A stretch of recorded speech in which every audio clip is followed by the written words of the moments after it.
and you know, I get a lot of requests for podcasts and whatnot, and I don't know what happened. Just I guess you guys tagged me on the thing, and I saw it, and I was like, you know, I'm in a nostalgic mood. Let's see what they're talking about. And I listened to it, and I had such a good time. It felt like I was hanging out with you two on your couch, and it felt so nice. Oh, And amazing. I love the banter back and forth, and you guys have a nice format. It's like 30, 40 minutes, get in, get out. So it's really a lot of fun. So I had to do it when Mike reached out. So. Oh, well, whenever you're in New Zealand, come and sit on our couch. That's no problem. What town are you guys in? So we are in Lower Hutt, which is near Wellington. So down the bottom of the North Island. Yeah, no, my wife and I were in New Zealand for Christmas, I think 4 or 5 years ago, and we drove around and we just kept remarking to each other how just the drive, you know, I mean, it was really just look out the window and see something. Oh yeah, incredible. Yeah. I mean, we moved here only a few years ago. Hannah's from New Zealand, I'm from the UK. And the novelty never wears off. Every time we drive along the coast, I'm like a dog with his head out the car window, you know, just excitedly viewing. It'll never get old. But exactly, like right out the gate, we left Auckland. We went south. We spent time in Hamilton because we wanted to see the Lord of the Rings stuff, of course. But we went around like Waitomo Caves, which was beautiful, and all of that. And went to Rotorua, and we had a great time. And then we flew down to South Island and spent all in all, we were there for a couple of weeks. Oh, but we nice. spent some time in Queenstown and did some really, like, exciting things. Went fishing and went to the Fjordlands. Took a little helicopter onto the glacier. Oh, Fox Glacier, lovely. Oh, it was so beautiful. It's just just speaking with you brings up a lot of great memories. But as far as like head out the window, like dog, like wagging his tongue and looking out the window, that was me, like driving straight away from Auckland. But that got me in a bit of a trouble because first time driving on the right side of the car, and I'm looking out the window and everything's so beautiful, and I'm just and it couldn't have been but like 20 minutes outside of kind of suburban Auckland that we get pulled over by a police officer, and he was the kindest, sweetest little old man. And all he could talk about was the All Blacks. Oh, the All Blacks, we second the only team to ever win 2 World Cups in the And I was just like, oh, man. He's like, oh, they train right over here. They train hard for the All Blacks. And then we became like huge rugby people. My wife and I, we just researched the team. We just fell in love with it. We watched all the documentaries and, about Richie and all the guys, and I loved them. Yeah. But yeah, it was great. The ticket was only like $15 or something. It was very cheap. Oh, amazing. Well, it sounds like you've had the quintessential New Zealand experience, and it sounds like you've actually seen more of New Zealand than I have, and I live here. But we're as Hannah said at the beginning, we're very sort of appreciative and sort of mindful of your time. So we're just wondering. I mean, obviously today we find you yourself in Toronto. So I'm just wondering, before we take a bit of a trip down memory lane, can I just ask you, are you there working on UTAP? Is that what you're working on at the moment? And if so, is there anything you can tell us about that? At present, it's untitled Arnold Project. We of course, he and I worked on Terminator Picture together some years back, and Skydance is our production company who's doing the show, producing the show here. And a few years, Arnold and I have the same agent now. He moved over to my agency, and we love each other. We're friends. We spend a lot of time together and training, and birthday parties, Christmas parties, and we do some charity work together there in Los Angeles. And it had come across that he was doing this program, and I was excited. I thought it was a great idea. It's just kind of a spy comedy, action comedy, spy thriller kind of deal. And I was like, man, I gotta work on that with you. And then not thinking anything of it. It's like 2.5, 3 years ago maybe. And then then the scripts came in, and they reached out back in April, and there's this really great part for me. I played Boro Polonia, who I don't know what came out in the press release, so I don't know how much I can say, but Yeah, we don't want to put you in breach of contract here. I start out as someone who just absolutely hero worships this guy. He's like a second father to me. I'm a bit of a nefarious character, but that's only to the outside viewer. It's a matter of perspective, really. It's kind of a lovely character to play, though, because there's more range when you get to do, Yeah, I've never played like a straight up and down bad guy. Even Terminator, I don't really consider bad. I always said in the interviews that I was as bad as your toaster, your refrigerator, it's just amoral. Mr. Coffee. Yeah. And so in this,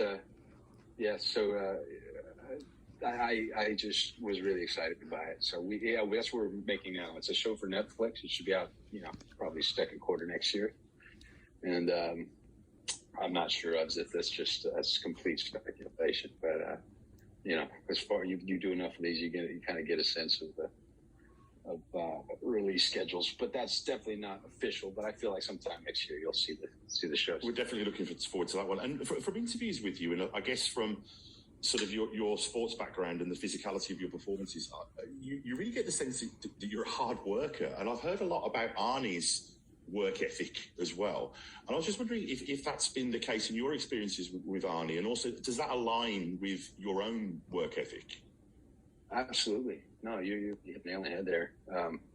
I grew up in Texas. I'm from Austin, Texas, and while school is always number one, my mother had me at a very young age, and always instilled very strongly in me that school was primary. And but I showed a lot of ability as an athlete, and have been an athlete since I was 6 years old. I started playing tackle football when I was 6 years old.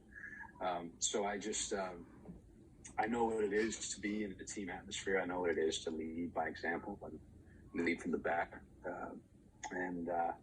And he, as an athlete himself, I think that's something that really kind of drew us to each other. One, our background being that of a couple of people who kind of made a lot from a little. And I think he really respects people when he meets them. He comes across folks, and when you see it in the company he keeps and the people that he really tends to I guess keep as friends in this world we work in. We get so quick, we come so close, and we become such a tight unit, this familial kind of entity. And then, of course, as it's a traveling circus, and you part ways, and you don't see these people who you don't always keep for friends. But he's someone that has kept me, and I've kept him. And I think you would have to be quite similar people for that to happen. Yeah, I think so. I think you're right, Anna. I think I'd like to think that. I'd like to think that I display the same type of care for others and discipline and focus in my work, which has always been something to me that's been the most important element of what I do. It can be a very superficial job at times if you really don't actively try to dig as deep as you can and work the job like a ditch digger. I always say, and I think he comes from. He was a farmer's son who was also a policeman, worked two jobs, a policeman and a farmer. And it's quite the combo. Yeah. It's just discipline, I mean, that's what I've taken from him as a friend and as a co-star and as one of my heroes is that it's just consistency and discipline. He's goes to bed at 12, wakes up at 6, does his training. Gets that all done, breakfast, everything by 9, and starts his day, and does it every single day of his life. And training has become like brushing his teeth or breathing, and that's something that's a big part of my life too, thanks to him. We're going to take the listeners back a little bit. How did you get into acting, and did you start with the theatre or did you start on screen? And tell us a little bit about your beginnings. Our daughter's just started drama, so it's quite interesting. I feel like I want to do the whole deal and turn it on you guys, because from listening, it sounds like you both have experience in the theater. It's very dramatic. Only the theatre of the mind. Okay. Well, no, in just your assessment of the show and your insight, you're really kind of close a lot of times to what it is and what the process is, and I was curious if you guys had experience, but no, as I said, I was primarily a student athlete, and my mother was very young. As I said, she was a 15-year-old widow, and my father passed before I was born. They were both young teenagers when they met. They met in church, and so my whole deal was school, sports, rinse, repeat. Just do it, and did very well in school. I was top 10 in my class with about 5,000 students. That was a very big high school in South Austin, Texas. And I just, I was going to go to college. It's just a matter of going there for free because my mom couldn't pay for it. I had to figure out a way. Yeah. So was in the process of kind of getting grants together and everything else. And then a lot of interest came from a few colleges to play football. And I was entertaining those offers because it was, while they weren't the most well-reputed academic institutions, it was a free ride. And that was a big element of how I was going to make my decision. Classic, you blow up your shoulder and everybody dumps you, like you were never a prospect. It's all of a sudden it's just all the interest quickly evaporates. And I was, luckily I was a very strong student, as I mentioned. I was content to fall back on I had already been accepted to the University of Texas to a business school. And so I was just trying to pull the money together. And I was in a technical theater class at the time, getting my fine arts credit, swinging a hammer, building sets for the theater. While I loved to draw, I didn't want anybody kind of telling me how to do that. I loved to sing, didn't want anybody seeing me do that. And wasn't in the band or anything like that. So I this was how I was going to get my fine arts credit. And we were reading a play, and Mr. Sharp, our teacher, heard me read, and we were reading to study set design through the story, how the story informs you as to what we're going to build. And so I read this part. I don't even remember which part it was, but the teacher seemed to think I showed promise, and he asked me to come try out for the play that day or the following day or whatever it may be. And I quickly told him, shut him down. I was like, no, sir, I can't do that. I got to go to practice, which was my excuse, which was only half true because I was going to practice while injured, but it wasn't required. So I was able to kind of skate and get out of that one, and I just kind of shuffled off. Really, I was just afraid, And so I went to practice, and I went home, and I get a call from my grandmother, who had found some items that belonged to my dad, wanted me to have them, and I was very excited by this, as I always was when someone had some new information or something that artifact or something that he owned or touched, it was very important. And so I drove over there, and she gives me the box, and it's in the attic of all those trophies he had won, various different sports and things, all of his yearbooks, which were precious and still are to me, and that in the back, you get to see his personality through the eyes of his peers, who he was as a person. And up to that point in my life, I've been described as a perfect angel by my mother and his mother. Family, but this was cool to see that he was just a person and just a guy like me. Yeah. And and then of course at the end, the bottom of the box is a videotape. I told the story so many times, but it always kind of gets to me every time I tell it. That what life would have been had I not seen this. But I put the tape in the VCR. You have to explain to the kids what that is. And I watched the tape, and that's my father in a play that he wrote, starred, and directed for our church. Oh, incredible. Wow. It would have been 8 months prior to my birth, 5 months prior to his passing. And it was an Easter play. And he wrote this play, and he was in it, and my mom was in it in a non-speaking role in the background, a month pregnant with me, unbeknownst to her. Wow. And she played an angel. She had like little wings and everything. And this was the first time I had ever seen him animate. This is the first time I've ever heard his speaking voice. And I watched him as he commanded a room of, at the time, I've now played houses of, 3,000 on stage. he was in front of maybe 150 people in the church, and it was just the most incredible thing to me. That What an insight into his, to go and do all. His inner creative life as well. The fact that this was something that he wrote as well. So what a gift to find that. Absolutely. I mean, and he was a beautiful artist and a very poetic person. I just came across some old love letters that he and my mom used to exchange in church, and he would draw these little pictures, and he called himself El Tigre, which I don't know what he, I guess he thought it was cool or something. But, yeah, I don't think I could pull that off, could I? As a name, quite frankly, I wish I could, but it takes a special man to be able to pull off El Tigre. To be El Tigre, yeah, exactly. Mike's got the handwriting of a serial killer, so if our kids find any notes from him, oh my god. They'd think that it was like a kidnapping note if they read my handwriting. Or a physician. Yeah. Well, that's very generous of you, Gabriel. Yeah, that's better. We'll go with physician, shall we? I think and then wanting to, in the moment I was like, screw it, I'm gonna go try out, because all of a sudden after I had collected my emotions, and this was a very pivotal moment, I remember in the moment thinking, I'm gonna go do it as soon as I stop crying. And then so the next day I went to Mr. Sharp and I told him I would, and then we did the read. And he invited me to the theater room afterwards, and I told the coach I wasn't going to be at practice. And he looked me all sideways like I was crazy. And then I went to I'm in my Letterman's jacket, and I'm looking at all the theater kids, and I was impressed by their confidence, like they knew who they were, and they weren't afraid to be who they were. And then he hands me the scene, and it's a scene from a play called 1918 by Horton Foote.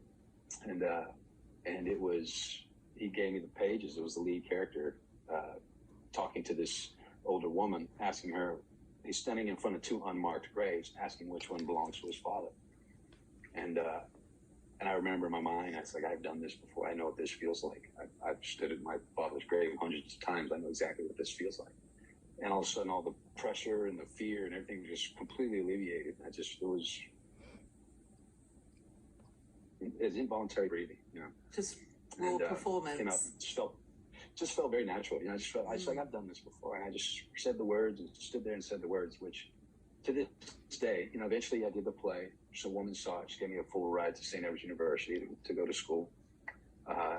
Only catch was I had to be a theater major, which I figured they'll teach me how to do that.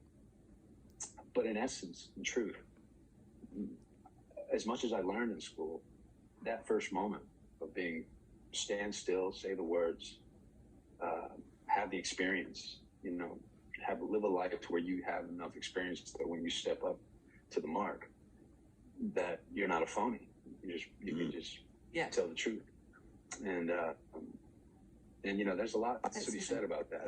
It's really not, a lot of it is instinct and things you do, but really in terms of teaching, that was a kind of a realization of a kind of a universal truth about what we do, but yeah, so I did theater. I did several years of theater in Austin, and started doing independent films in Austin. Of course, because Austin's an incredible film town, isn't it? Yeah, and it absolutely was at the time, and still is, and could have gone even further in that direction had were we not in the middle of a sea of red, a bunch of idiots that just make decisions for others that they shouldn't, in terms of the political spectrum. But yeah, because there would be incentives to make films there, and some of these incentives would go away for really dumb reasons, because they didn't want liberal Hollywood guys to come into town. But there was a lot of, and there's a lot of creativity and a lot of great filmmakers come out of Austin. I've worked with Richard Linklater and Robert Rodriguez, all of these people who were heroes to me, and were always on the radar. If you're interested in doing the work I do, then you would have known about them. You would have known what they're shooting, where they're shooting in town. You would know all these things. It still felt so unattainable, but you would know. And it was so weird that I had to go all the way to LA to kind of come all the way back around, a long way around, to work with Robert Rodriguez. It was kind of my first big break. Ever since that moment, I've been an actor and solely an actor. And that would have been, 2012 when we did Matador. which was a show for his network about coincidentally another spy show where I played like a soccer star / spy. And Have you was been with a spy in Alfred real life? Molina. Is that what you're trying to tell us? No, I wouldn't tell you if I. Well, that's a good. I was just wondering, we're probably going to embarrass you a little bit here now, Gabriel. But We just watched The Gray Man. On Oh, did we? Oh yes. Yeah, haven't seen it yet. That's probably on our to watch list this weekend. That's the new Russo brothers movie, I believe. The Russos do a spy picture, and it's excellent. See it on, it's Netflix, but see it on a bigger screen if you could manage just get it. Yeah, we've got a projector in the basement, so we'll perfect. We'll do that. I wish I had that here. Go ahead. We're going to embarrass you a little bit here because as you know, the conceit of our podcast, the Rewatch Project, is that we watch and discuss every episode of beloved TV shows, and the one we're doing currently is Agents of S.H.I.E.L.D. We had seen it before, hence the title Rewatch. But one thing that really occurred to us was how much you pop out the screen when you appear in that show, and how difficult it must be coming into a pre-established show. Just my eyeball. It's just my eyeball popping. My face melts away. You see, this is being humble, and you really jumped off the screen to sit on this rewatch. And we're wondering, so how did you get the role of Robbie, and how aware were you of this universe before you